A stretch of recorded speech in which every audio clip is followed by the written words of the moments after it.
I'm Logan Crawford, and right now on Spotlight, we're diving into a timely book. It is called So Where Did We Go Wrong? It's written by an amazing author by the name of David Henry Patton. This thought-provoking book explores the decline of societal values over the last half century, questioning our pursuit of materialism and the abandonment of integrity. Join us as we examine his compelling arguments and his call for a return to the principles that once guided us.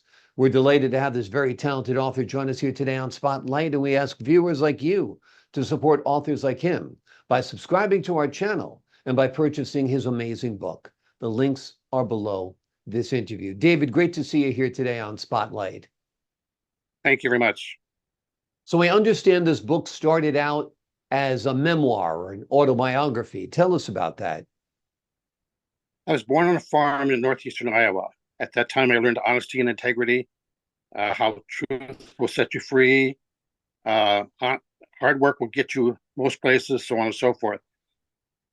I've seen that, however, over the years change. I've been in the classroom for 33 years. I saw where students start out being very respectful, took pride in their work, so on and so forth. After 33 years, however, I no longer saw kids taking pride in their work. I no longer saw the honesty and integrity that I had seen in others before. At the same time, I saw their parents backing them up all the time and not really backing up the teachers. Everything was going downhill, not only in the classroom, but also, like I said, in society. So I decided to start with my autobiography to tell about my life story, how I came up with the ideas and values that I have, and then springboard that into the second book, which we're looking at right now. So where did we go wrong? Right. Well, you grew up in the land of John Wayne, in the land of cornfields, in the land of covered bridges, in a land, as we discussed before the start of the show, that is true America. And part of that was integrity, and part of that was respect, and part of that was hard work. And nowadays, it seems like nobody wants to work hard, nobody has respect for anything, and nobody is honest.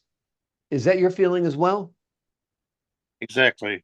Yeah. And the thing is, the more people who practice those things, dishonesty, so on and so forth, it's just leading our kids to do the same thing. What our parents teach, or what our parents do, I should say, is reflective now in the eyes of our young people, and they're doing the same thing. Exactly. When respect between the parent and the teacher erodes, the student has free rein to run amok. And that's a problem. When we see children running amok in today's schools, we see school shootings at the most extreme. And then we also see students being just outright disrespectful to teachers and having little regard or pride in their schoolwork. What's got to change? What's your opinion? First, it has to start at home. The parents have to instill the kids that there is still value in this world, honesty, integrity. I think we've also pulled away from religion. Religion, when we taught all those same values and stuff, we're not doing that anymore. And especially since the pandemic hit us, it's really throwing a wrench into things, because now nobody cares about anything. Matter of fact, they're questioning God all the time, wondering why is all this destruction and dying happening to good people and stuff. And yet these criminals, these scoundrels are out there thriving in a way. So it has to start at home. Parents need to set a better example. They have to return their own roots and find out what they did in their past that was good, and reflect that, or that pass it on to their children. We're not Yeah. seeing that. We're seeing the children doing the opposite, take over the household, the schools, so on and so forth. Parents need to be back in charge. And parents, husbands and wives, fathers and mothers. It seems like in this society, fathers nowadays are treated as optional, as disposable. And we need a strong male figure in the house for there to be discipline, for there to be respect, for there to be hard work, don't you think? Matter of fact, that's how I got into elementary education. There were so many parents out there, single parent families and stuff, usually headed by the mother, and not having a father image in the classroom. So I was actually told by principal that we needed a father figure in the classroom. I taught for 33 years, roughly between fourth and fifth grade, and mainly that was there to get the the other side of the story, get another picture, get another opinion about how things should be done. Yeah. And there's another father that's ignored in the picture nowadays, and that's God the Father. I mean, I think if there was Exactly. more prayer, when you grew up, there was prayer in the classroom, right? We didn't have prayer so much. It was optional, I suppose, if you wanted it. But I think we need to have, yes, and I'm sure they let kids, silently to themselves pray, but they didn't have organized prayer as such back then or even now. And of course, it's even getting more so away from that now because people are trying to say separation of church and state. Right. I I think they actually went together.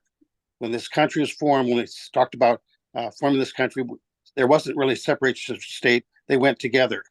Yeah.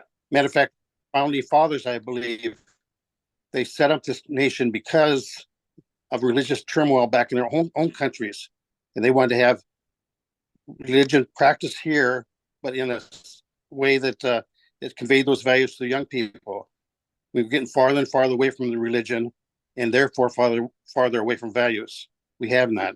Exactly. And separation of church and state means there shouldn't be a sanctioned religion, but it doesn't mean that government should eradicate religion. It doesn't mean no religion. It means we should have thriving religions and that we should not get in the way of those religions. So the separation of church and state has been misconstrued by the progressives and the liberals over the last half century as saying that there should be no religion, where people don't say Merry Christmas anymore. They say Happy Holiday and so on.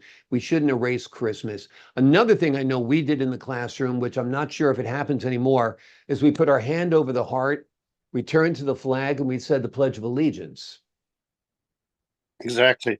Matter Yeah. of fact, when the Star Spangled Banner's played at various athletic events, I sing along with it. Yeah. And I see a lot of staring at me, wondering, what is he doing? Like, it's a strange song or strange language stuff. No, that's our national anthem. And Right. people do not know the national anthem, do not stand in respect for it. Matter of fact, there's a lot of cheering and jeering and stuff on the sidelines when it's being played. Even when it's only half over, they start cheering or jeering and stuff. That's not respect for anything. We need to get respect back into the children's minds, and that starts, like I said, at home with the family, and then introduce religion again and get those values instilled in our lives. Exactly. When you think about pro athletes who are making millions and millions of dollars a year in this country, don't stand for the American anthem, the national anthem. It's disgraceful. And unfortunately, that filters down. If they see this basketball player or that football player kneeling or sitting it out, it sends a terrible message of disrespect for this wonderful land that we're blessed to live in. What do you hope folks take away from your book, David? Well, first of all, I want to go back again to the first book I started writing, which is my autobiography. So where did I felt at times I felt like Job, the story of choices. In Mhm. it, I was blessed as a young person, but I also went through a lot of suffering. And during that time, however, my faith has not wavered. That's how I came up with the title. What I need parents to do right now is to again examine their life as their childhood, look at the good things, and treasure those good things. Since we're talking about families, we have too few families sticking together anymore. The divorce rate is unbelievably high. We have people who are not staying in their marriage or actually but wandering. They're committed supposed to be to their spouse, but we don't find that anymore. This was what was happening in the classroom that I was in. It's one of the more respected classrooms or one of the more respected schools in the city. And yet because we had very affluent, money-wise parents living there and stuff, but they weren't good parents. So, yes, some of them were, but there were also others who were leading deviant lives and stuff. And I thought, and we can't have that. Yeah. In your We book, can't you say also one thing. go ahead. I'm sorry. We can't be saying one thing and doing another, which is what we're Ex- doing in. Exactly. You got to be sending consistent messages, particularly to young people, so they can learn and you can role model for them. In your book, you also talk about the dumbing down of the American education system. How do you see this happening? Well, for example, when I first started teaching, one of the I won't mention the book's name and stuff, but we were teaching a new series, and because it was a new series, they decided to go start us 2 grade levels below what it was supposed to be. So I being a 5th grade teacher, was actually teaching a book that was in 3rd grade, so on and so forth. Anyway, they were very simple messages in there, very simple reading. It was more like a 1st grade book. Many years later, I was in the Chicago area visiting my nieces there.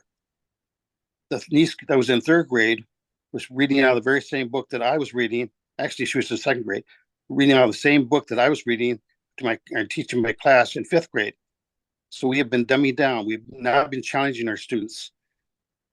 We have the students give their best answers, whatever, and they go from there. Another thing is in math. We keep changing the language or jargon that we use in math, but many of the parents don't understand it. And so what we have is kids who are going home asking their parents to help them. Their parents can't do it. Why? Because we keep changing the jargons and the methods that we use in doing the math and stuff.